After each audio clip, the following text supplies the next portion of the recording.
City Authority and Metropolitan. We have Honorable Dr. Monica Musenero, Science, Technology, Innovations. And we have Honorable Alice Kaboyo, Minister of State in charge of Luero, Rwenzori, OPM. We have Honorable Anifa Kawoya, General Duties, Minister of Health. We have Honorable General Mbadi Mbasu Wilson, Minister of State Trade. We have Honorable Huda, of course, Minister of State in charge of Veteran Affairs. We have Honorable Cheyune Kasolo Aruna, our host, our host, the Minister of Miyoga, Microfinance. Honorable Grace Mary Mugasa, Minister of State Public Service. Honorable Rose Lily Akelo, Minister of State Ethics and Integrity. Honorable Grace Helena Samo, Minister of State People with Disability. We have Honorable Dr. Baram Barogahara, the Minister of State for Young People. We have Honorable Kabianga Baruku Godfrey, the Minister of State for ICT, National Guidance. We have Honorable Biamuka Mafred, Minister of State for Transport, the Minister of Works. We have Honorable Bright, Honorable Colonel Retired Bright Ramirama, the Minister of State for Animal Industry. We have Honorable Dr. Sam Mayanja, Minister of State Lands. We have Honorable Namuyangu Jennifer Omukedi, OPM, Minister of State in charge of Bunyoro. We have Honorable Aisha Sekindi, Minister of State for Water. Then, of course, Your Excellency, we have your daughter, the Deputy IGG, Anne Muhaire.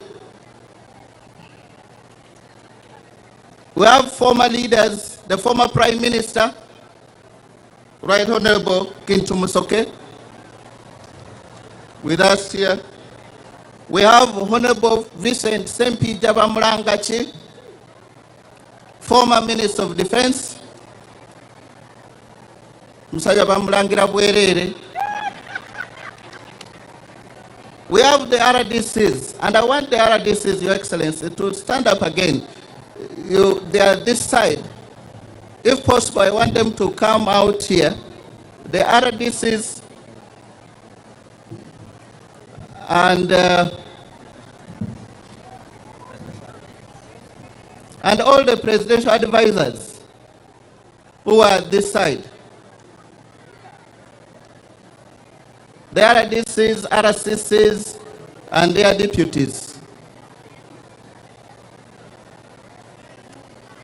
These people have given us a lot of support in the districts that have been mentioned in Greater Masaka. They did a wonderful job. Thank you, the RDCs and RCC, and deputy RCCs, and the deputy RDCs, and assistant RDCs. Thank you very much. Baba weko bugalo. Mwakoze bulungi nnyo, mwebale nnyo. The RDC of Chotera himself is here, Mr. Tugume, the host. He's a wonderful gentleman. The ROC5 of the region, especially headed by the host chairman, Honorable Chintu, is a magnet man. When you put the two together, Honorable Chintu and Honorable Kasolo, there's magic in Chotera. Thank you very much.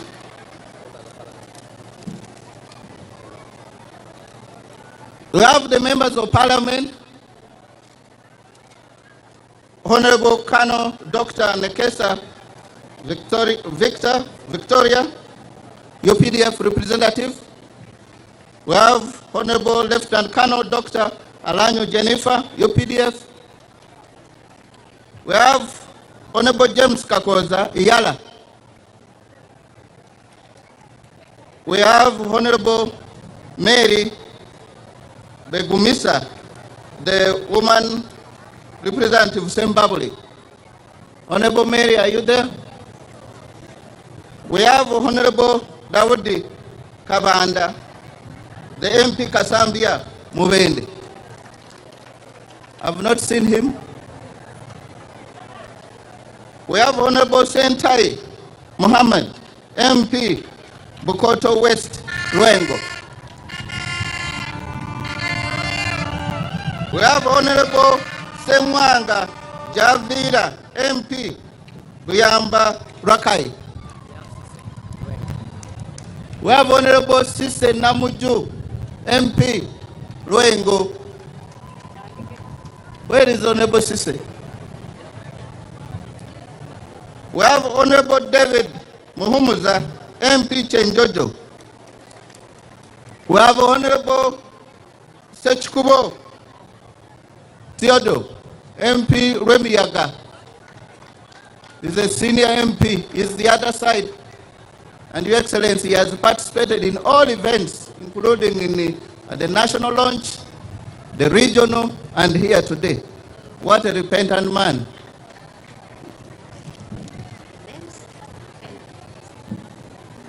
Your Excellency, we have your special guests and friends from the United States of America who are here, invited by yourself, and I want them led by Mr. Timothy Senyonga.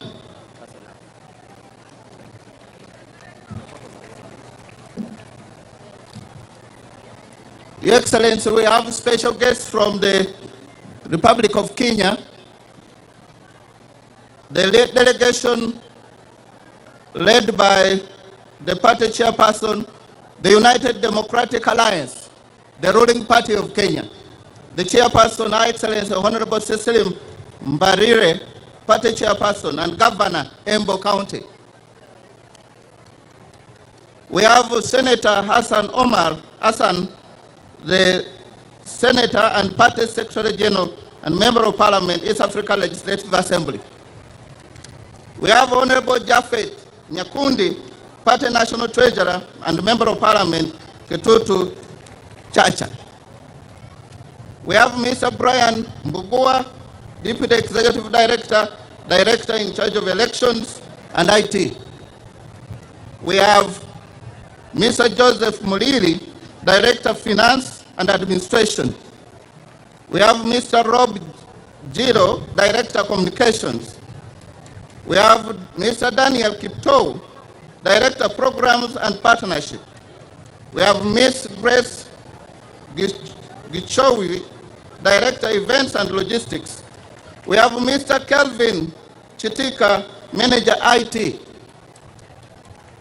We have Ms. Annette Chepkotish, Manager Legal Affairs and Compliance. She could also be from Kapchorwa. We have Mr. Sanaro Bunyua, Legal and Compliance Affairs. We have Ms. Cynthia Amadan, Membership Directorate and Manager. Membership Directorate Manager. We have Ms. Catherine Gatori, Executive Secretary to Secretary General. We have Mr. Kyoko Mwamba, Executive Assistant to the Chairperson. And we have Mr. Alex Kibeti, Head of Security Office of the Secretary General.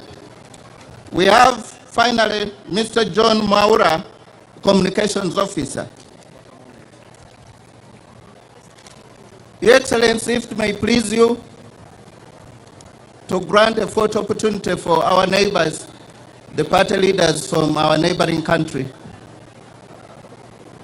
Please, Wakenya wote karibu.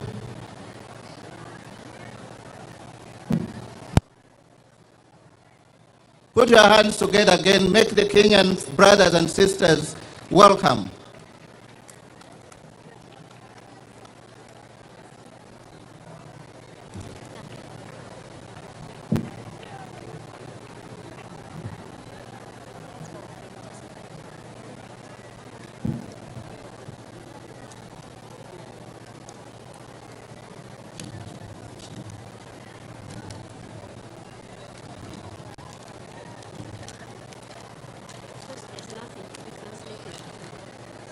Yes. As they take the photos, I want to thank the ministers, the members of cabinet, and the MPs, especially the ministers who accepted to officiate. Honorable Bright, Honorable Nifa, Honorable Iskavoyo, and all the ministers who participated. You showed us love, and we are committed. And Honorable Kasoro, thank you for hosting us. You are such a great man. We have the DAs here, Your Excellency, the military attaches representing different countries. I see for the United States of America, I see for Russia, I see many of you here. The religious leaders, you've been introduced. Your Excellency, after listening to Joint Staff Political Commissariat and then the CDF nailing it, Your Excellency, us as political leaders in the ministry, we work closely with the leadership of the army. And we want to thank the CDF for the very kind words and remarks you've made. Ugandans are comforted that this country has a CDF and who is in charge. The only thing I would say, all of us should guard and protect the achievements of the NRM without fear or favor. The propagandists are ready to downplay what the 44 years means to us. Your Excellency, you sacrificed with your few friends. We could not see what is happening now in Uganda if it was not for that sacrifice 44 years today. You took the risk to stage an armed struggle with less equipment. And now the CDF said our capability as a country has been enhanced. So Ugandans, we should stay put and safeguard what God has given us. Let's protect at whatever cost. Your Excellency, I want to take this opportunity to now invite you to speak to a very waiting audience. Basebo ne banyabo tusaba tulage okwagala kwa Ferry President wuyo ajja okwogerako gye tuli. Era katusabe Honorable Cheyune Haruna Kasolo okubanga ajja ku muzindaalo okuvuunula Oweekitiibwa President ng'agenda okwogerako gye tuli. Akalulu n'engalo biriwa. Bannabuddu essanyu eryaffe erya bulijjo liriwa. Bannakyotera.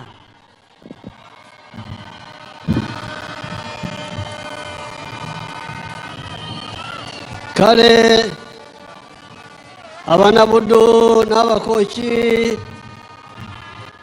n'abaziba bwe bali,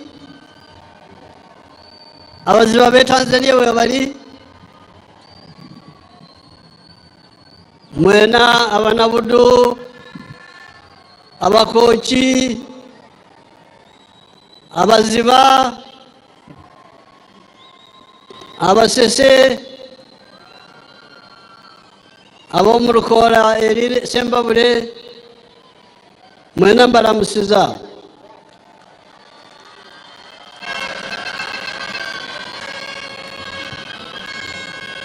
Her Excellency, the Vice President, akyusa Oweekitiibwa Vice President, all the other state, party, cultural, and religious leaders, wamu n'abakulembeze abalala bonna, abakulembeze aba eggwanga Uganda, abakulembeze ab'ebyobufuzi, bannaddiini, ab'ebyobuwangwa, n'abakulembeze abalala mwenna. the CDF and the leaders of the army, Omulumizi w'amagye n'abakulembeze b'amagye, and ladies and gentlemen. abaami n'abakyala mwenna. I congratulate Ugandans on the 44th anniversary of Tarehe Sita, when the NRA attacked Kabamba in 1981. Njozaayoza amagye, njozaayoza bannayuganda olw'ekijaguzo kino eky'emyaka 40 ng'amagye gaffe gayozaayoza okuva lugaleeta emirembe nga gawamba Kabamba, nga galumba Kabamba. I congratulate the combatants and the people of Uganda on the victories we have scored ever since that day. Njozaayoza abakuumaddembe bonna ab'amagye ne bannayuganda bonna olw'obuwanguzi bwetutuuseeko okuva olw'okutuuka olunaku lwa leero. We thank God for these victories. Twebaza Katonda olwa byonna bye tutuuseeko. The National Resistance Army from the beginning was fighting for certain philosophical, ideological, and strategic principles and targets. Eggye lyaffe okuva mu ntandikwa lyalwanirira nnyo ebigendererwa endowooza n'entegeka.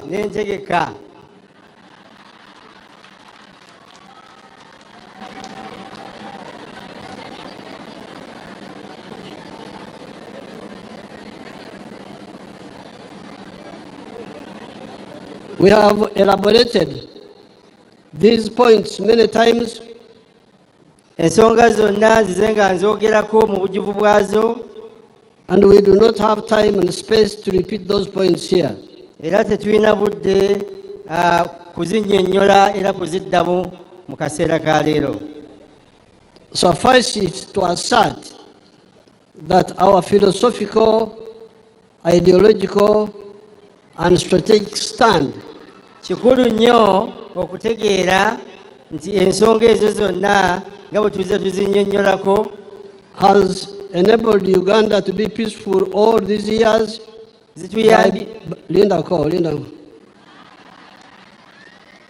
Has enabled Uganda to be peaceful all these years by building a strong army and other state institutions, expanding education and health services, and other health services, modernizing infrastructure, electricity, roads, water, telephone services, and emphasizing Pan-Africanism through regional and continental political and economic integration. Kati kyengamba wano kiri nti ku lw'endowooza yaffe eri gye twatandika nayo kisobozesa Uganda mu myaka gino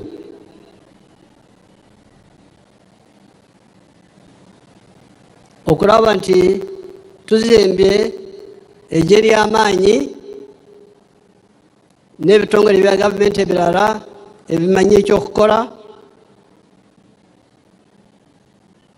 ne tugaziya ebyobuyigirize, ebyobulamu ne birongokamu, netutumbula infrastructure ng'enguudo n'amasanyalaze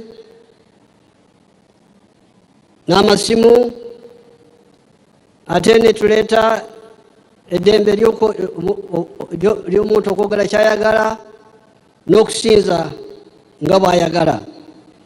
That was the summary in that one.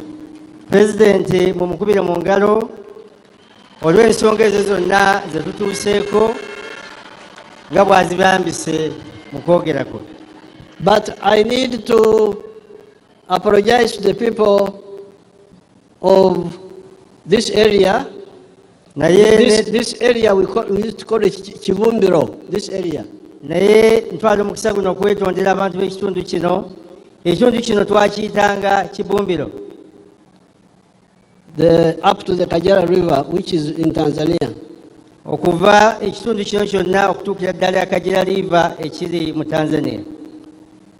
We have done many roads in Uganda. Tukoze enguudo nnyingi mu Uganda.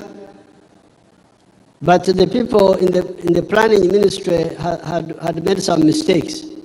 Naye abantu mu ministry ye finance ne planning badde bakolamu ensobi. Even works. Ne ministry y'ebyenguudo n'emirimu. They build new roads and forget old ones.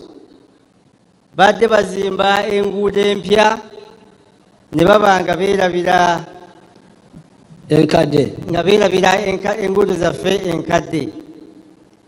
That's how this road from Masaka to Mutukula deteriorated until they came.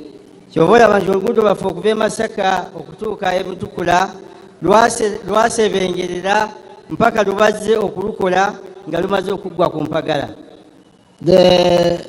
We have now told them very clearly that consolidate the old roads before you add the new ones. Katumaze okubalambika n'okubawa ebiragiro nti banyweze enguudo zaffe nga bakola ku nguudo zaffe enkadde ate oluvannyuma banaakola ne ku mpya. But now this road from Masaka to Mutukula is not very long. I know it. It is 53 miles. Kaakati oluguudo okuva e Masaka okutuuka e Mutukula President alumanyi bulungi si luwanvu nnyo, lulina mayiro 53. 53, Your Excellency. Now it had gone into a bad situation. Kati lubadde lwasereba nnyo, lwasebengerera nga lufiiridde ddala. And our people are now working on new roads going to other places. Kakati abantu babadde nga bayita ku nguudo empya kugenda mu bitundu. Bakola abantu baffe mu ministry y'ebyenguudo n'emirimu ne finance babadde batadde ssente ate mu kukola enguudo empya ne beerabira enguudo enkadde nga luno. So that scattered planning we have stopped it. Kakati enkola eyo ey'okubuukabuuka President yagiyimirizza. Consolidate the old and add the new. Abalagidde banyweze ezo ze tulinawo enkadde ate oluvannyuma bagatteko n'empya. As a consequence of all this, kakati mu bino byonna bino bye tugenda okufunamu okuva mu bino byonna, although we still have a lot of work to do, nenkubadde tukyalina emirimu mingi gye tulina okukola. Our economy will be US dollars 59.3 billion by June 2025 using the foreign exchange method. Ebyobugagga byaffe bigenda kukula okutuuka ku bitundu 89. Obuwumbi bwa dola $59 n'obutundu busatu. Your Excellency. Okozesa embala eya omuwendo gw'okukyusizako dola. Nga tukozesa embala ey'okukyusa mu dola. The foreign exchange method. Dibayita exchange method. but 168.5 billion naye by the PPP method. By kati omanyi bano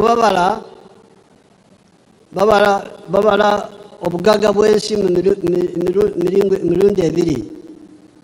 Omulundi ogusooka bakozesa omuwendo gw'okuwanyisa dola.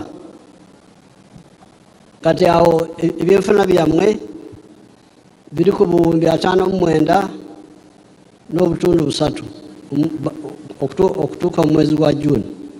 bwe tuba nga tubalidde mu dola ebyenfuna byaffe bya Uganda sikubala mu dola kasolo nga tukyusa bw'oba okozeseza omuwendo gw'okukyusa omuwendo gw'okukyusa mu dola okutuuka mwezi gw'omukaaga ebyenfuna byaffe bijja kuba ku obuwumbi 59.3 obwa dola. Remember, we started with $4 billion 1986. Mujjukire mu 1986 Your Excellency. Yes, Your Excellency. The size of the economy was $4 billion. Ebyenfuna byaffe byali obuwumbi 4 naye olwaliro tuli ku buwumbi 59.3. But if you use the purchasing power parity, bw'okozesa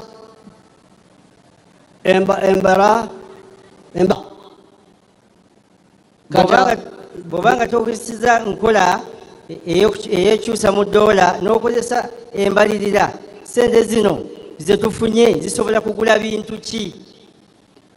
Then the size is $168.5 billion. Ebyenfuna byaffe biri ku biliyoni 10.68. Obuwumbi 10.68 n'obutundu 5. Obuwumbi 10.68 n'obutundu 5. Thereafter, after June, kakati bwe tunaaba nga tumaliriza omwezi ogwo gw'omukaaga, our economy will grow by 7.3% without oil. Ebyenfuna byaffe bijja kukula okweyongerako ebitundu 7.3 buli 100, naye ng'awo tetunaba kutunuulira ssente ze tunaba tujjamu oil. Without oil, our economy will be growing at about ebyenfuna byaffe bigenda kukula obutundu bigenda kukula obutundu 7.3 buli 100 okuva mu June. eyo speed ya waggulu ensi nyingi tezigisobola. Enkulaakulana eyo Uganda gyegenda okutuukako ya waggulu nnyo ya kizungirizi, amawanga amalala tegagisobola gituukako. Simanji agasobola gituukako. Now with oil, bwe tunaamala okufuna oyiro waffe, bwe tunajja amafuta gaffe, ebyenfuna byaffe bigenda kukula nga bisoba mu 10. Very good. Kati awo omunabudu azze. Kati akwataganya olunabudu n'oluzungu.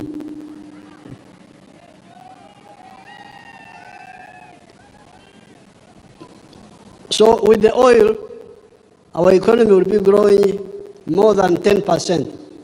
Kakati bwe tunaaba tumaze okufuna oyiro kijjayo, nga tumaze okugyayo oyiro waffe, ebyenfuna byaffe bigenda kukula okusinga okuyisa ebitundu 10 ku 100. All this is on account phases that our economy and society have gone through since 1986. Bino byonna tubifunye okusinziira mu phases olw'emitendera gye tuyiseemu okuva 1986. These are, number 1, emitendera gino gye tuyiseemu gye gino wammanga. Minimum economic recovery by bringing back some of the 3 C's and 3 T's of the colonial economy that Idi Amin had destroyed, these being coffee, cotton, copper, and tea, tobacco, and tourism. Kanchivunile kino. Kati mwe timunazalibwa omubudde bw'abajjajja bamwe bwaffe abaaliwo nga nze abazungu webaviira wano baali bagamba nti ebyenfuna bya Uganda byali biyimiridde ku magulu 6, amagulu 3 cha C, amagulu 3 ta T, 3 C's, 3 T's. C's, the C's were coffee, cotton, and copper. Translate Kasolo. President nga bw'abagambye kakati ebyenfuna bino byali nga abafuzi baali babyonoonye nga babigabanyiza mu bintu 6 nga ebisatu bitandika na leeta C na nukuta cha: kofi, emwanyi, kotoni ne copper. Ekikomo wamu ne pamba and coffee ne mwanyi. Then the 3 T's were tea, tobacco, and tourism. Kakati tea esatu, ta esatu nga mwemuli taba, tobacco, ate nebyobulambuzi, tourism. And chai. Namajani. Tea. Now, so this is how the economy was before Amin came in. Eno embera ebyenfuna bafibu byalimu nga Amin tanaba kujja. When Amin came, he destroyed all these except coffee and tea remained limping John. Amin bwe yajja mu buyinza ebintu bino byonna byasangawo yabyonoona okujjako emwanyi n'etaaba. Bibyasigala biwenyera. Ebyo bye byasigalawo nga biwenyera nga babikolera ku mutindo omutonotono. So therefore when we came, that's what I'm saying, phase 1 was to restore this small economy of the 3 C's and the 3 T's. Noekyo president bwe yakwata obukulembeze bw'eggwanga lino yalina okuzzaawo bino Idi Amin bye yali ayonoonye, taaba, emwanyi ne kopa, ate era ne amajaani, ebyobulambuzi awamu ne taaba. Then second phase was to expand this small island because these 3 C's and 3 T's were affecting only very few people in the country. Omutendero gw'okubiri president gwe yaddako kwe kwonna bye basobola okukola kubanga bino 6 byali biyamba abo bantu batono. It was helping only 9% of the homesteads by 1962. Ku maka 10 bino byali biyambako bisobola kuganyulwamu amaka 9 gokka mu mwaka gwa 1962. Amaka 9 ku 10. Amaka 9 ku 10 yegali gaganyulwa mu taaba, mu mwanyi, ebyo 6 kati. So now Amin had destroyed them. Naye Amin yali amaze okubisaanyaawo ng'aleseewo taaba ne mwanyi nga nabyo bimaze okusereba. So phase 1 was to bring back whatever we could bring back. Omutendero gwasooka president ne banne balina okuzzaawo ebyo ebyali bisoboka okutaasaako kw'ebyo 6 ebyali bisoboka okuddawo. Second phase was to expand. Omutendero gw'okubiri kugaziya. That's why like coffee now we are at 9 million bags. We used to be at 2 million bags. Kakati oba olaba nti kakati emwanyi tuli ku emiliyoni z'ensawo zetuproducinga kati nga Uganda emiliyoni 9 nenga twali ku miliyoni 2 ez'ensawo. Tea were at 23 million kilograms in 1970. We are now at 160 million. Kakati g'amajaani twali ku miliyoni 27 miliyoni 23 mu 1970, kakati tuli ku miliyoni 16. So that's what I mean by restore but also expand. Ekyo kiba President kyategeeza bw'abagamba nti mukuume muzeewo ate era mugaziye. Now phase 3 is diversify the economy. Kakati phase eyokusatu ate yalina okukyusa n'okugattako ebintu ebirala ebisobola okuyamba enkulaakulana y'ebyenfuna byaffe. In the colonial times, Ugandans did not know that maize was a cash crop. Mu biseera by'abafuzi b'amatwale, Bannayuganda baali tebamanyi nti okulima kasooli, nti ekime kya kasooli nakyo kivaamu ssente. That fruits are cash crops. Era nga tebatwalanga kulima bibala nti mulimu ogusobola okuvaamu ssente. That fish was a cash product. Nti era n'ebyennyanja nabyo byali bisobola okuvaamu ssente. That's why there was not a single factory on Lake Victoria for fish processing. Kyova olaba tewaaliwo factory yonna yali esobola kuteeka mutindo ku byannyanja Lake Victoria. There was only a small factory on Lake George called Taffmark. Waaliwo ka factory akatonotono kamu ku Lake George akayitibwanga Taffmark.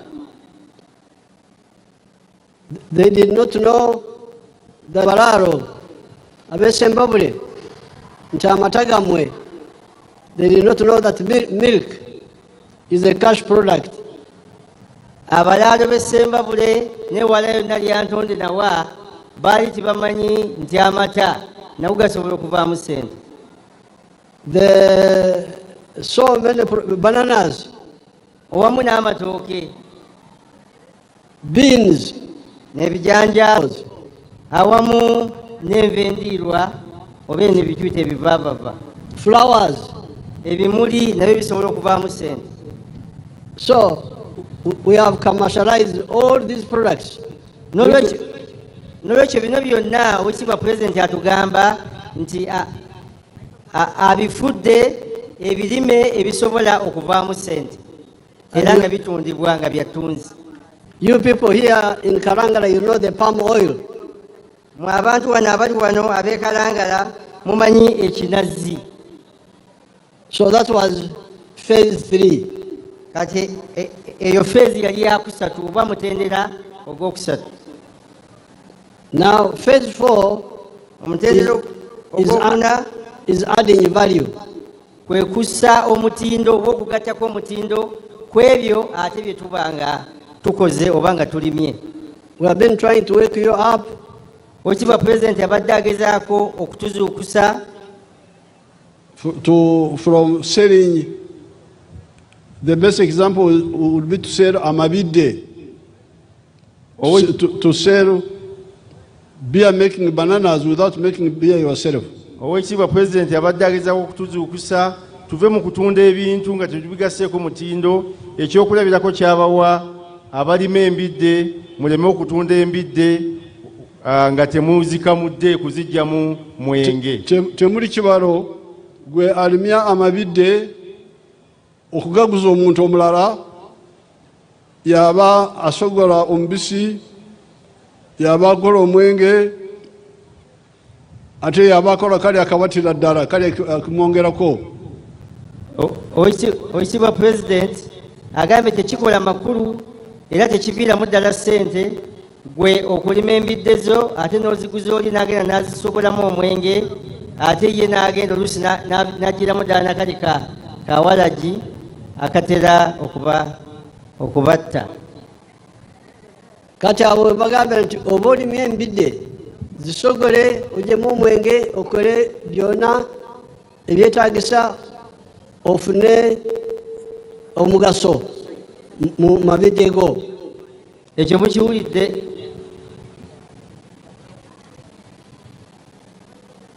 Now that is If you look at milk, we are adding value the whole way. Kati bw'otunuulira amata, bw'otandikira ku mata, amata ago okuva ogatandika nga bakagajja mu kibeere ky'ente, wekiba pulezidenti abakubiriza okugagattako omutindo mpaka okumalirayo ddala sayiko. Abarutimbi mutulage the product, if you have it, the products of milk, if you have them. Kurutimbi, kumanga nze ndimusomesa kati. Abali ku lutimbe oba vidiyo wekiba pulezidenti agambye muteekeko engeri y'amata nga mutulaga biki ebiva mu mata okuva ku bitandikirwako mpaka ku nkomerero. Oba temulina?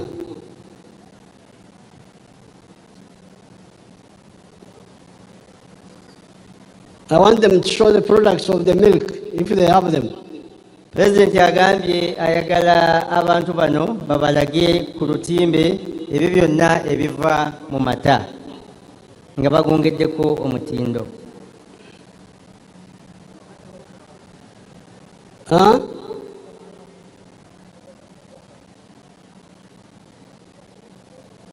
You get it. When you get it, you will show it to us.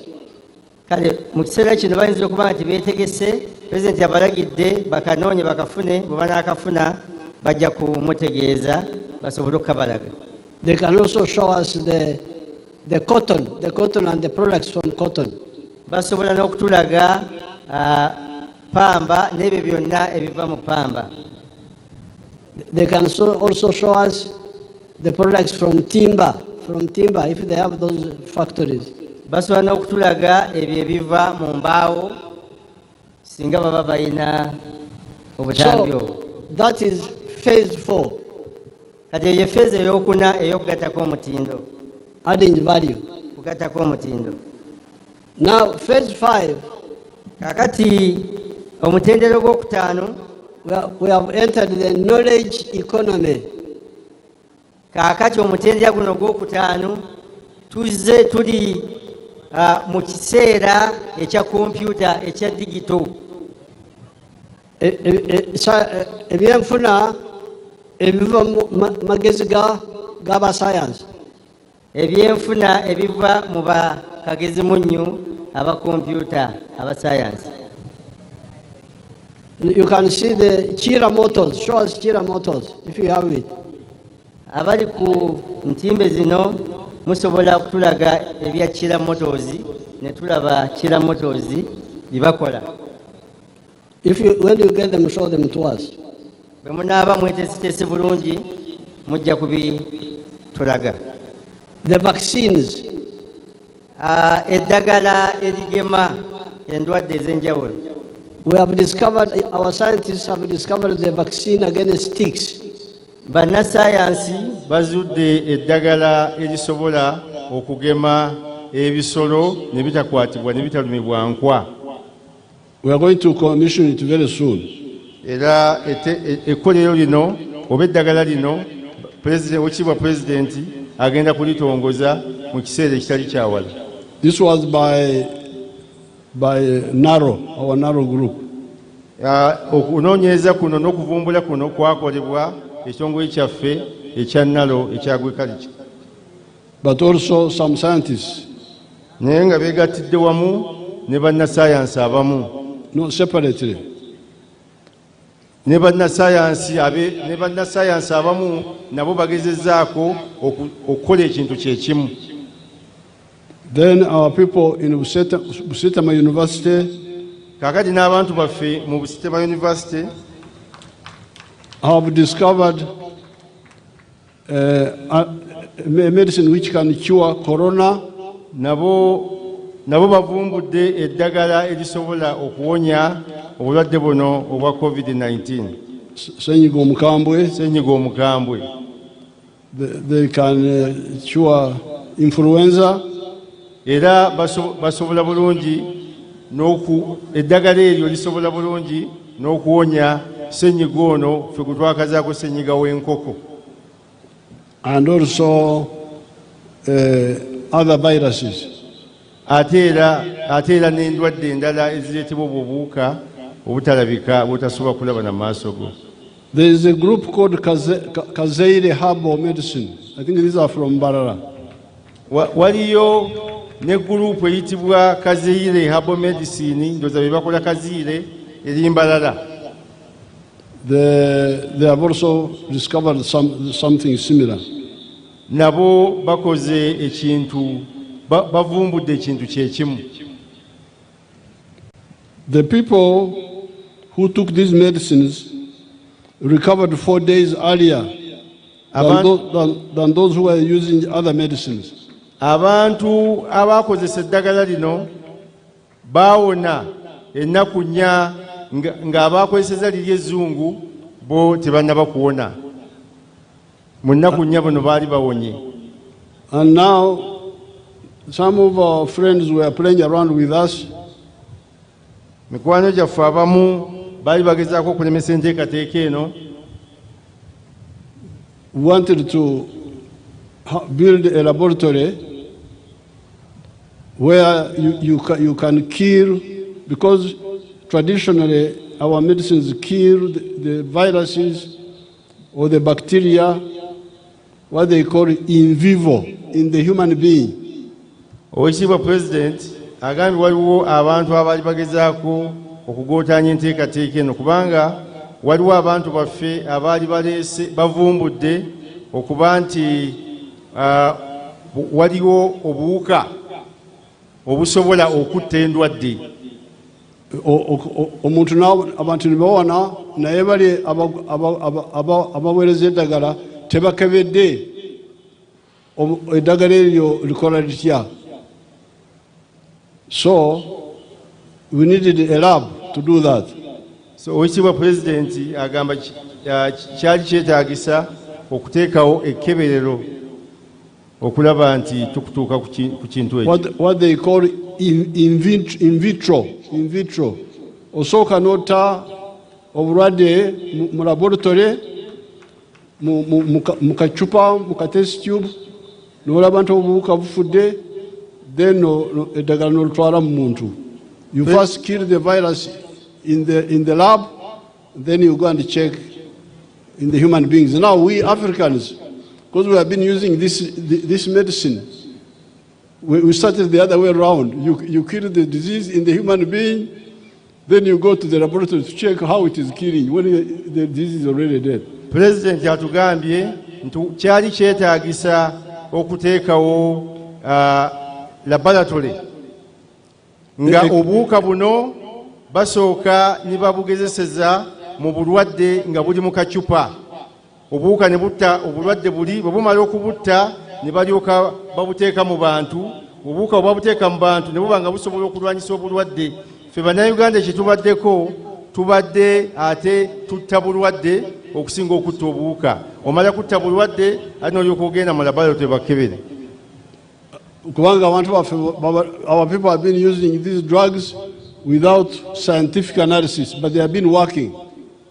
Abantu babadde bakozesa eddagala lino erivumbuddwa naye ng'abakugu baffe bannassaayansi tebalyekennenyeza bulungi nga bw'abagambye Kaziire n'ebirala, naye nga libadde likola wadde nga babadde tebannaba kulikakasa bannassaayansi bano. But now we wanted a laboratory to do this. Naye kati Oweekitiibwa President agambye nti twali twetaaga okufuna wetugezeseza eddagala lino oluvannyuma abantu tusobole okubakkiriza. And some of our friends were playing around with us. Abantu abamu baali bazannyisa era nga bagezaako okugootaanya enteekateeka eno nga bagezaako okutulemesa oba okulowooza nti tuli serious. But you people, our children have studied, now they have built their own lab themselves. Naye bantu mmwe abaana baffe basomye era bafuuse bakugu Bannayuganda era kati beezimbidde laboratory eno ku lwabwe bennyini nnyini. Now what had worked against corona in people has now been tried in the lab and it works perfectly well.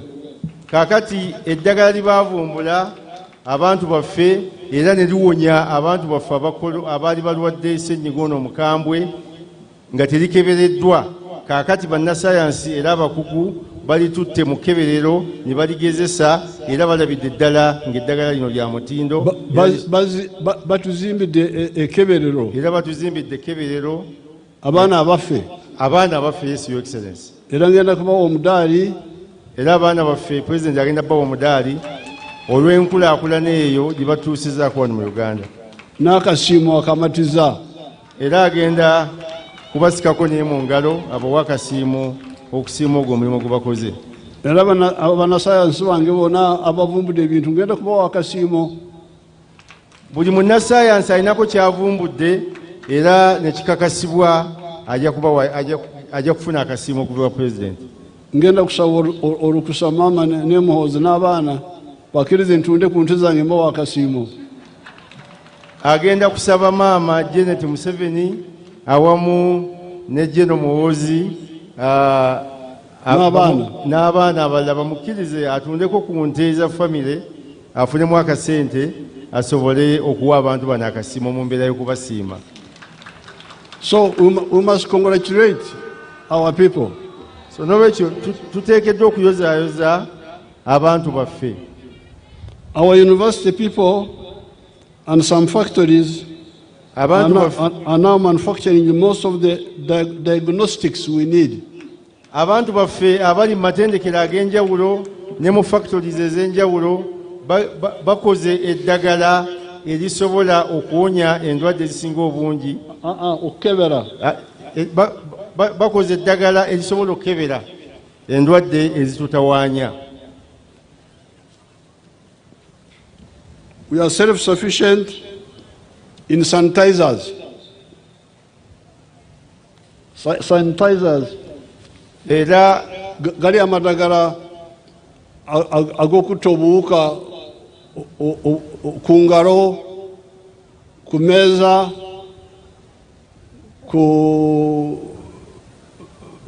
abantu gye batuula ku ntebe. Eddagala eryo sanitizer gwe mumanyi obulungi ate era ng'akolebwa mu kantu kali akava mu mbidde. Pulezidenti abagambye likakasiddwa era nga likolera ddala bulungi. Okiba pulezidenti aba vidiyo bali ready? Aba vidiyo kale mutulage.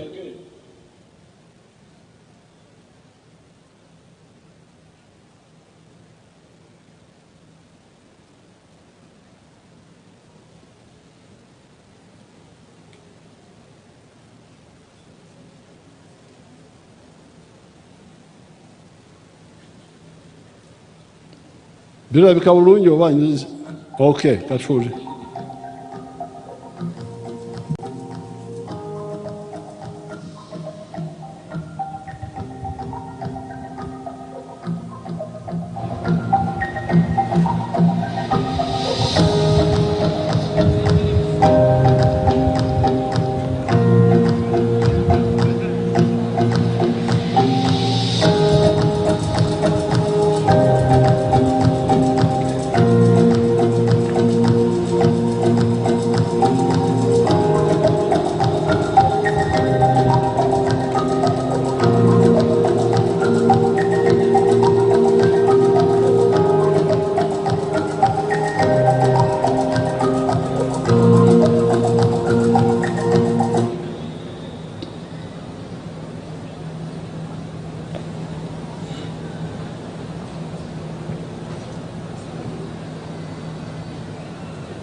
Balaga kinga mwanzi biraba.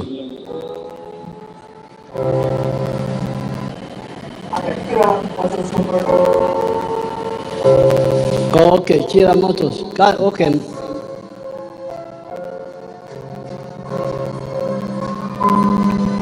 My name is Engineer Richard Madanda. I'm the Director of Product Development Kira Motors Corporation. We are the Kira plant located in the Jinja Industrial and Business Park in the Jinja district. The Kira vehicle plant is on a piece of land of about 100 acres. We are setting up facilities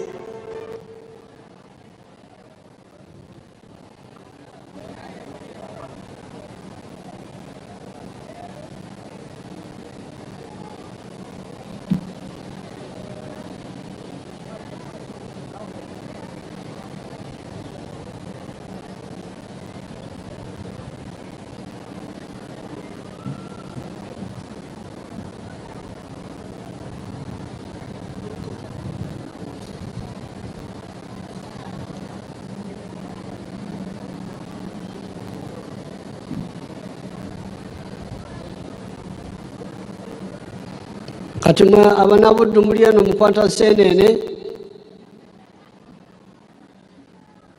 temumanyi nti abaana bammwe ejjinja bakola motoka.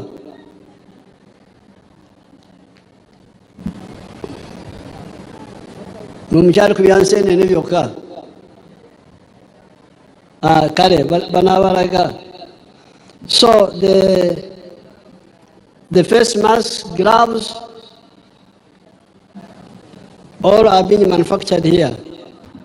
Gloves ne mask ezoteeka ku mimwa byonna bikolebwa wano. Nawe kiba president ne Masaka eno ku nseenene twavaawo tuli nnyo ku mmwanyi era tukwebaza nnyo. Emmwanyi ngenda kuzituukako. Yes, Your Excellency. People have now started manufacturing the digital gadgets such as computers, calculators, electricity and water meters. Kakati abantu baffe wano batandise n'okukola computer, obuuma bwakalimagezi, computer, mita z'amasannyalaze, calculator n'ebirala. Our people have designed solar-powered water pumps, and we are now at the stage of mass production. Abantu baffe era bavumbudde era batandise okukola busola obukozesa bupampu obukozesa amaanyi g'enjuba obufukirira, era kaakati president kyaliko kyakulaba nti bafuna obuyambi okusobola okulaba nti babukola mu bungi ddala. The dye farmer group in Matuga are now at the manufacturing stage of 30 different drugs such as antibiotics, etc. Ekkolero eriri e Matuga erikozesa amata. President atugambye nti kati amata gano bajjamu products ez'enjawulo, ebintu eby'enjawulo bingi mu mata. They are making 30 different medicines. Bakolamu eddagala lya bika 30 eby'enjawulo. Some of them antibiotics. Erimu eddagala lino lituyambako likolanga penicillin. Likolanga penicillin. This is not to forget the work of Chira Motors, whom we have showed you here, that are making electric buses and cars, or to forget the manufacturing of electric motorcycles in the country.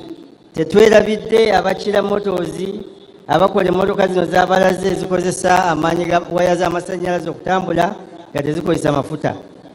Now, you people of Kyotera, I was flying over. Kakati bannakyotera mwe abantu bannakyotera bannabuddu president yabadde ali waggulu mu helicopter, and I landed at some place some kilometers away. Era agudde mu kifo ekimu kilomita ntono nnyo okuva wano. You have grown some coffee. I'm happy with that. Mulimye emmwanyi, mwebale nnyo, mwebale ddala okulima emmwanyi bannabuddu, mwebale nnyo, mwebale ddala. Era president musanyufu olw'ekyo. But you don't weed the coffee. President abagambye emmwanyi azirabe zirimu omuddo, temuyonjeza nnimiro zammwe. You don't mulch.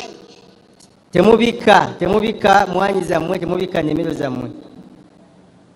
And I would like us to encourage irrigation. Okiba president agambye nti ayagala okutusikiriza okulaba nti tukozesa okufukirira enkola y'okufukirira ebirime byaffe, emmwanyi zaffe n'ebirala. If you do that, you will get much more value from this coffee. Bw'oba ofukirira emmwanyi yo ogenda kungula kinene okusinga oyo atafukirira. And from the bananas. Ate ne bw'oba ofukirira ebitooke era ojja kungula kinene. In Bushenyi, where Dr. Maranga is irrigating, Bushenyi oba muwulirayo Dr. Mulanga ye ensuku ze azifukirira, president agenda tubuulira kyajjamu. She gets 53 tons per hectare. Okiba president atugambye nti Dr. Mulanga ono ng'afukiridde ensuku ze buli eka ey'ebitooke ajjamu hectare. buli hectare ey'ebitooke ajjamu tons 53. Buli taani ebeeramu kilo 1,000. Kati n'olwekyo The Banyankole nearby are getting only 5 tons from the same area. abantu ekyewuunyisa nti Abanyankola ate abaliraanye Dr. Mulanga kuba ye ali Bushenyi naye wano Abanyankola batafukirira ate bo bajjamu taani 5 kuva mu hectare. So, okwebako okwo. Kakati abo nabo eyo bali mu tulo. The value addition with coffee, we are moving. Okugatta omutindo ku mmwanyi kakati ekyo tuliko era kigenda mu maaso. We are supporting a number of groups. Oweekitiibwa Pulezidenti agambye ali mu kuyamba groups ez'enjawulo ezitadde amaanyi mu kugatta omutindo ku mmwanyi. Era groups zino ziwererako ddala. Therefore, n'olwekyo when we tell you that we are targeting an economy of US dollars 500 billion, Pulezidenti abagambye bw'abanga ekigendererwa kye kyakulaba nti ebyenfuna byaffe bituuka ku biliyoni 500 eza dola in the next few years, mu myaka emitono egiddako mu maaso awo. take serious note of what we are saying. Mukitwale nga nsonga nkulu era kitegeeza ekyo kyabagamba. Temulowooza nti bano basaaga. Temulowooza nti ali mu kusaaga. Since we are at Kakuto, I cannot forget to thank the people of the Masaka zone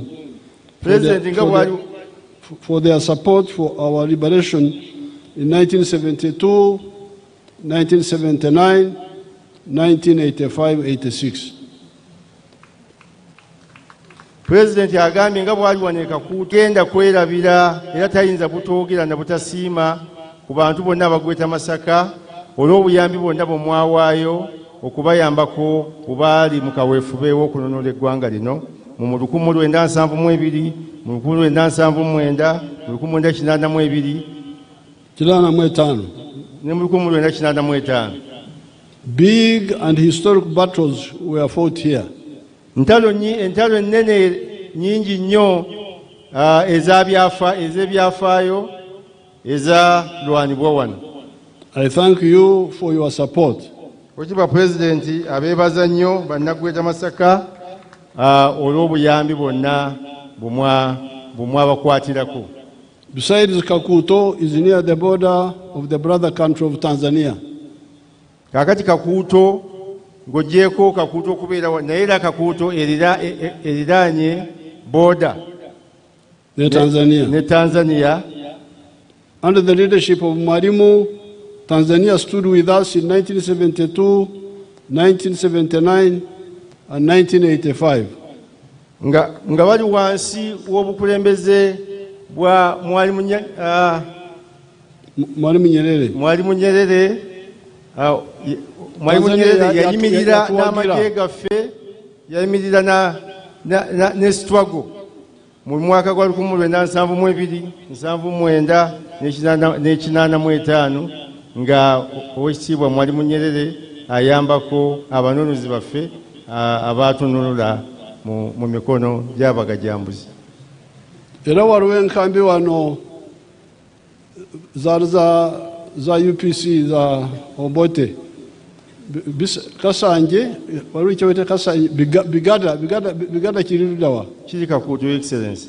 Bigada ne Kasanje. Nesanje. Esanje. Yes, Your Excellency. Birirudawa. Biri wano, yes, Your Excellency. Okay.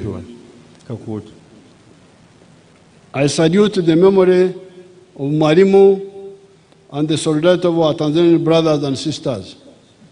Oweekitiibwa Pulezidenti asiima nnyo era ajjukira nnyo omwoyo gwa mukadde waffe Nyerere era asiima nnyo bannatanzania bonna olw'obuyambi bwonna bwe baawaayo mu liberation struggle mu 1972, 1979 ne 1985. Waliwo abahaya abavudde Bukoba.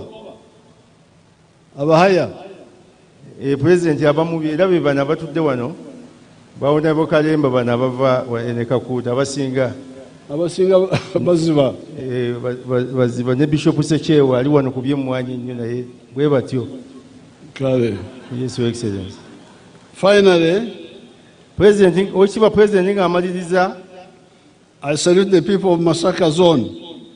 Oweekitiibwa President asiima nnyo abantu ba Masaka zone. nga bwe ngambye mukuluke okuzukuka. Oweekitiibwa President abagambye mukulike okuva mu tulo ne muva mu nseenene ne mutandika okulima emmwanyi. Congratulations from waking up from sleep.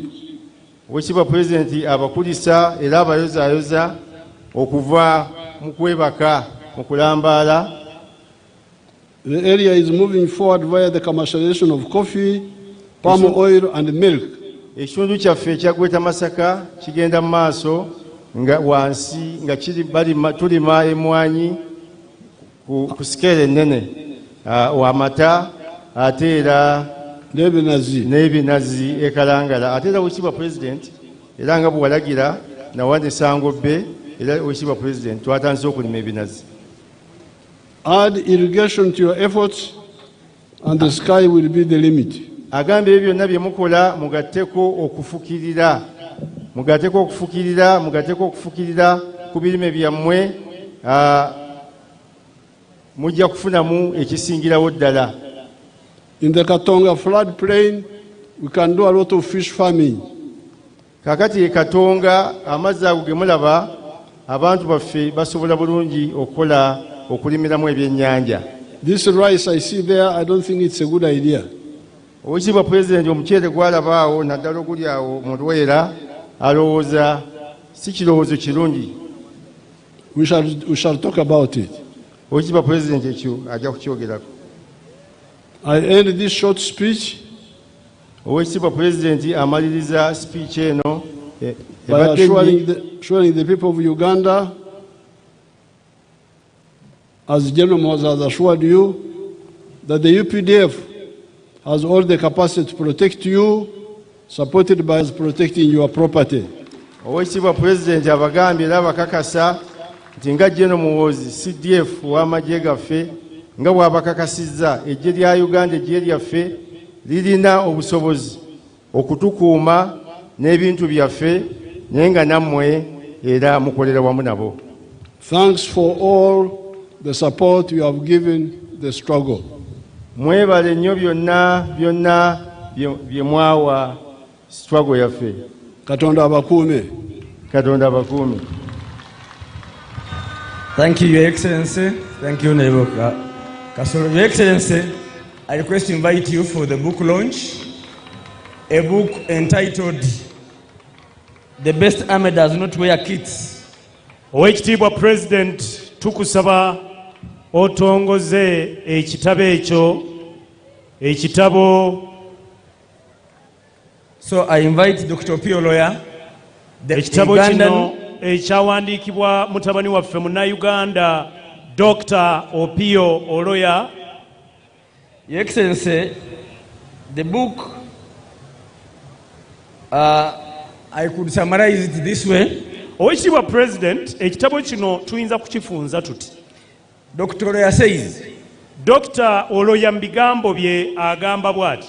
In July 2018, nti mu mwezi gw'omusanvu 2018, I spoke to the late General Eli Tumwine about my desire nayogerako n'omugenzi omulwanyi Eli Tumwine ku kuyayaana kwange to learn more about the Bush struggle from a historical who was still alive at the time. Okulaba ng'abaako mu bufunze byampisizaamu ku byafaayo by'abalwanyi abakyali abalamu. He agreed to tell the story and he made an appointment to meet. Afande Eli Tumwine yakkiriza emboozi eno yagimviira ku ntono. Subsequently, kyaddirira, I reread your book, Sowing the Mustard Seed. Wattu nenziramu Oweekitiibwa President n'ensoma akatabo ko, and I met veterans of the struggle when I sat down to analyze the treasure of information I had gathered, it became apparent that the best way to present the research was a lesson from which all could learn.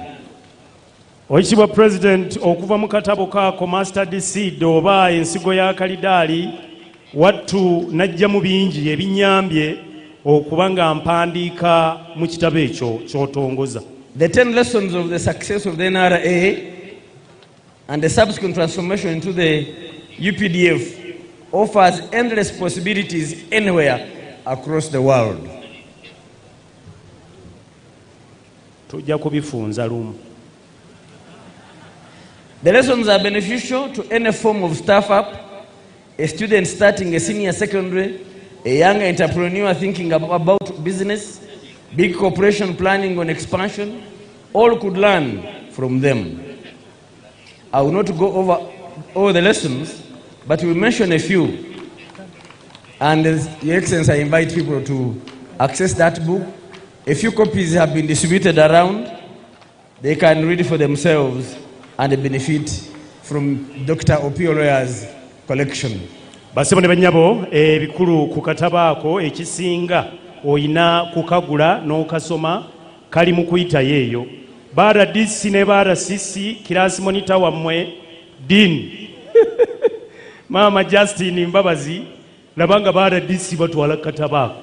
Your Excellency, allow me to congratulate Dr. Opioloya for being so keen about the achievements the UPDF and the NRA before it have made. He has been to Somalia to read what we do there. He has written a book about our operations. Now this is another one. Uganda should take interest.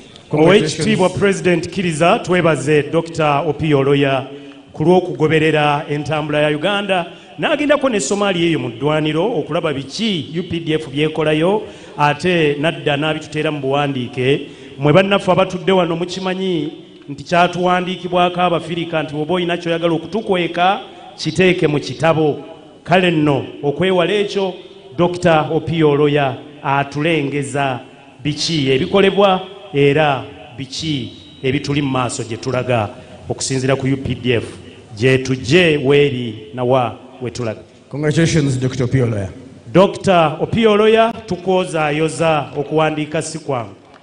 Abamu research atulemesa masters ne tuzisomera myaka 10. Your Excellency, allow me now invite the Master of Ceremonies for the Chancellery to present awardees for the medals to be awarded today according to your approval, sir. Oekitiibwa President, ate tukkirize tuyite agenda okulungamya engaba y'emidaali ekitundu ekiddako. Basebo ne bannyabo gye muli bannayuganda, bannakyotera gye muli, bannamasaka gye muli, bannalwengo abatambudde ne bannalwengo gye muli, bannarakayi gye muli abaze ne Honorable Javira Semwanga, bannamubende abatambudde ne Honorable Kabanda gye muli eyo, Greater Masaka NRM Mobilizers gye muli, ate Greater Masaka Tax Drivers ne Operators Association. Kale katulabe emidaali.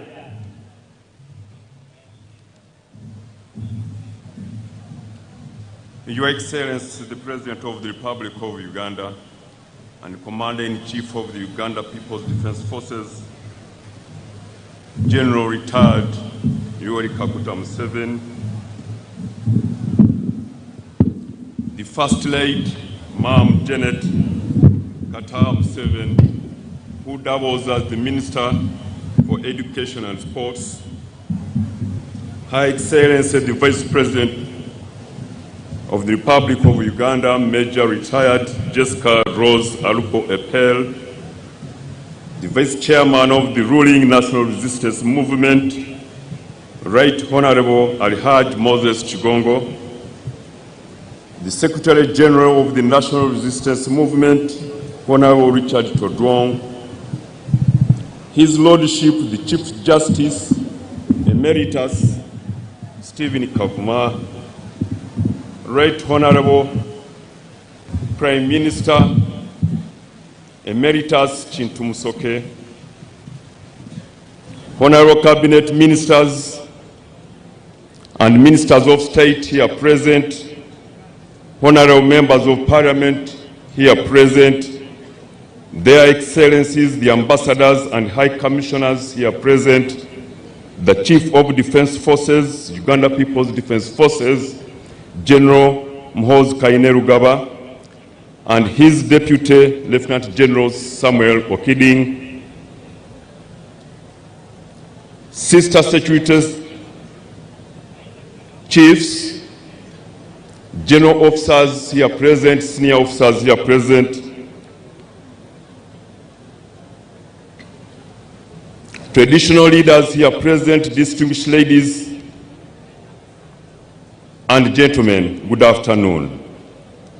On this auspicious occasion of celebrating the 44th Tarehe Sita Day, His Excellency the President of the Republic of Uganda is pleased to recognize deserving citizens of Uganda by award of titles of honor and conduct the presentation of the 41 of them is me, Major General George Igumba, the Master of Ceremonies of the Chancery as per law established. Now, therefore, in accordance with Section 3, Part 2 of the National Honors and Awards Act 2001, as amended, His Excellency the President of the Republic of Uganda has approved the award of titles of honor to 41 persons, among whom 4 are female, during this year's 44th Tarehe Sita Day anniversary celebrations. The titles of honor are in the categories of the Masaba Star Medal, the Distinguished Order of the Nile, 5th class, the Nalubale Medal, the Honorary Service Medal Police, the Personal Sacrifice Medal, the Meritorious Service Medal, the Long Service with Good Conduct Gold, 30 years plus, the Royal Triangle Medal, and National Independence Diamond Jubilee Medal. The names of the 41 recipients were duly considered by the Presidential Awards Committee, comprising of 9 eminent persons, with Honorable Beatrice Wabudea as the chairperson and Hajat Zamina Malole as secretary, under the aegis of the Minister for the Presidency, Honorable Millie Babidie Babalanda. Award of the Masaba Star Medal. Pursuant to Section 3.2, Second Schedule, Part 1 of the National Honors and Awards Act 2001 as amended, the title of honor of the Masaba Star Medal, which is the 4th highest military decoration, is awarded to Defense Forces personnel under the same circumstances described in the award of the Kabalega Medal, but where the gallantry is not as conspicuous as in the Kabalega Medal. The 4 awardees who have been duly approved are Resistance Officer number 07158, Major General Felix Mutini Kulaije, a male adult from Bukamansimbi District. General Kulaije is the Director of Defense Public Information. He holds a postgraduate diploma in strategic studies, a Master of Arts in Economic Policy and Planning, a Bachelor of Arts in Education, all of Makerere University. He enlisted into the National Resistance Army on 20th July 1989 during the tumultuous period marked by insurgencies in the north, east, West Nile, and cattle rustling in Karamoja. Over the years, he served in various capacities, including but not limited to platoon commander, aide-de-camp, liaison officer, directing staff, director of information, battalion commander, deputy spokesperson, and chief political commissar. In addition to his military roles, Major General Kulaije represented the Uganda People's Defense Forces in the 10th Parliament of Uganda. Next is Resistance Officer number 05625, Brigadier General Cyrus J. Bekunda, a male adult from Isingiro district, who was compelled to join the People's Protracted Struggle in September 1985 after pursuing formal education at Makobere, where he earned the East African Certificate of Education, and indeed attaining the East African Advanced Certificate of Education in 1978.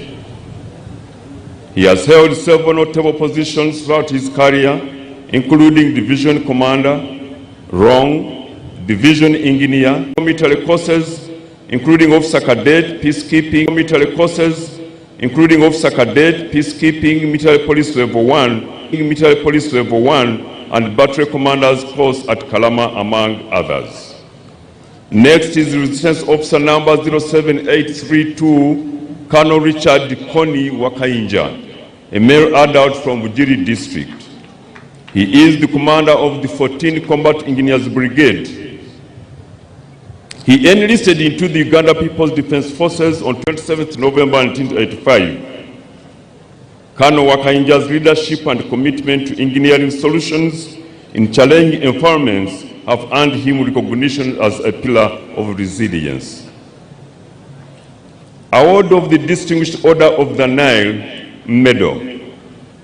Pursuant to Section 3.2, Second Schedule, Part 1 of the National Honors and Awards and Schedule, Part 1 of the National Honors and Awards Act 2001, as amended, the title of Honor of the Distinguished Order of the Nile, 5th class member, is awarded to a person who excels in productive research, economic development, social or cultural enterprises, while promoting Uganda abroad through artistic, scientific or cultural work, by working in the public service, being a member of a cultural, religious, academic or scientific institution, being a member of the public or private sector, being a traditional leader or community leader, or being a district member of a visiting cultural delegation. The one awardee who has been duly approved is Mr. Twehangane John Kayanja, a male adult from Kunjiri district. Award of the Nalubale Medal. Pursuant to Section 3.2, Second Schedule, Part 1 of the National Honors and Awards Act 2001 as amended, the title of Honor of the Nalubale Medal is awarded to all civilian activists who have contributed towards the political development of Uganda, either through armed struggle or civil disobedience, and otherwise, right from colonial times to date. The two awardees who have been duly approved are Muzei Kasim George Rwaburunga, a male adult from Sembabule district. Mr. Patrick Gumisiriza, a male adult from Mbarara district. Award of the Honorable Service Medal Police. Pursuant to Section 3.3, Second Schedule, Part 2A of the National Honors and Awards Act 2001 as amended, the title of Honor of the Honorary Medal is awarded to civilians who have shown unwavering support to the Uganda Police Force programs in respect of community policing, donations including land, buildings, and other logistics, thus making police operations easier and improving the welfare of officers. The one awardee who has been duly approved is Mr. Muwonge Vincent, a male adult from Masaka district. Award of the Personal Sacrifice Medal Police. Pursuant to Section 3.3 Second Schedule, Part 2A of the National Honors and Awards Act 2001 as amended, the title of Honor of the Personal Sacrifice Medal is awarded to officers who have been wounded or killed in line of duty.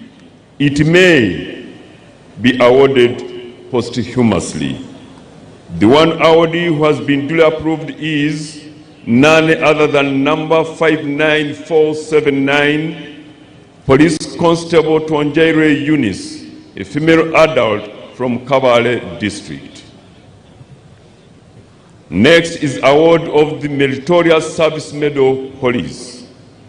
Pursuant to Section 3, Second Schedule Part 2A of the National Honors and Awards Act 2001 as amended, the title of honor of the Meritorious Service Medal is awarded to police officers for meritorious service, particularly in operations where initiative and meritorious behavior has made vital differences to the success of operations.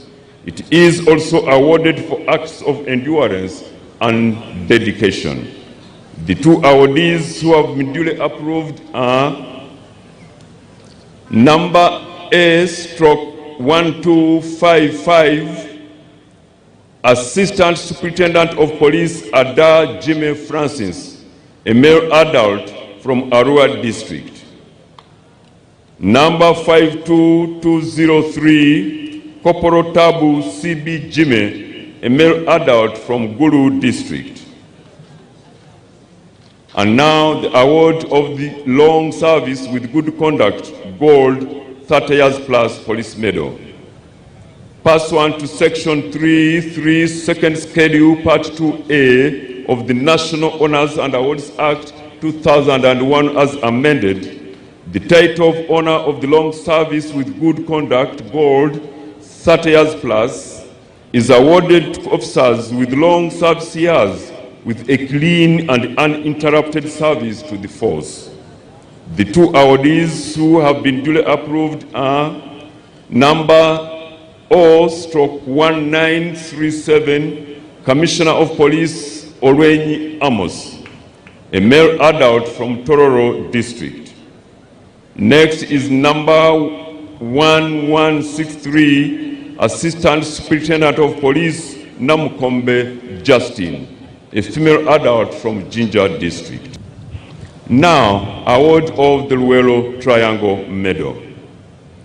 Pursuant to Section 3.2, Second Schedule Part 1 of the National Honors and Awards Act 2001 as amended, the title of honor of the Luelo, any persons, military or civilian, who either joined the struggle or operated closely with the armed freedom fighters against dictatorships in Uganda from 1981 to 1986.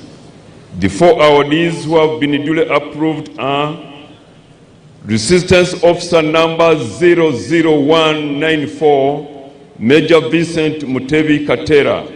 May his soul rest in peace. He was from Bende District. Next is Resistance Officer number 00465, Lieutenant Retired Ibrahim Senabulia, a male adult from Kono District.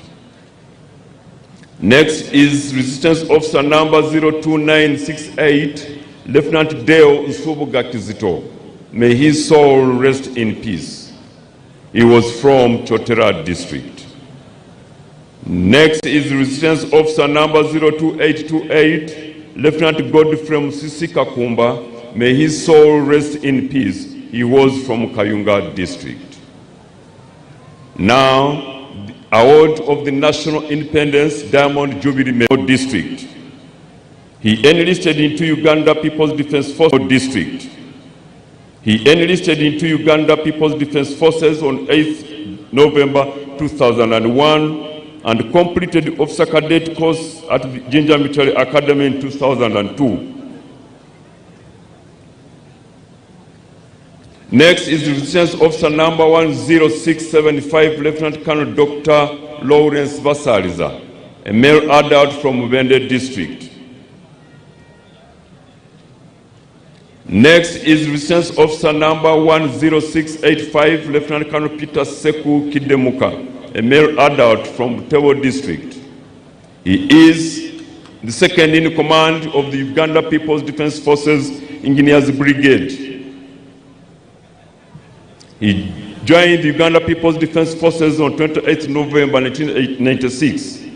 Over the years, he has held several appointments demonstrating exceptional leadership and engineering expertise.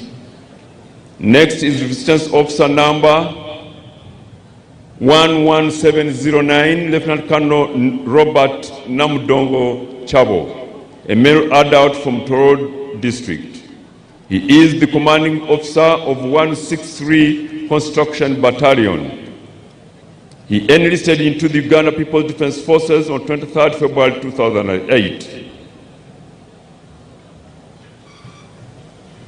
Next is Resistance Officer number 08334, Major Dr. John Rusoke Tagaswire, a male adult from Chivale District. He enlisted into the UPDF on 27th June 1997. He began his military training at Kasen Training Wing and continued his education at the then School of Infantry in 1999. He boasts of being the first PhD holder in health sciences / forensic sciences in the Uganda People's Defense Forces. Next is Resistance Officer number 08705, Major Patrick Akwaraje, a male adult from Mbarara District. He is the training officer of the Special Forces Group Command and commanding officer of the 154 Marine Battalion. Next is Resistance Officer number 09633, Major Patrick Ambaho, a male adult from Chiruhura District. He is the commanding officer of 3 Field Artillery Regiment, Special Forces Command, who began his formal education at Nshere Primary School. Next is Resistance Officer number 10612, Major Elfaz Maskob Baranta, a male adult from Rakai District. Next is Resistance Officer number 1109, Major Jackson Bamuyaga Tumuheire, a male adult from Tungamo District. Next is Resistance Officer number 12659, Captain Ronald Kulumba, a male adult from Wakiso District. Next is Resistance Officer number 14321, Lieutenant Margaret Nachanzi, a female adult from Kampala District. Next on the list is Resistance Army number 120156, Warrant Officer Class 1 Tumweba Zedeo, a male adult from Kanungu District. Next is Resistance Army number 221291, Corporal Anguchia Loroa Stella, a female adult from Arua District. Next is Bishop Adran Dungu Chivumbi, may his soul rest in peace, from Rakai District. Next is Kadda number 0612.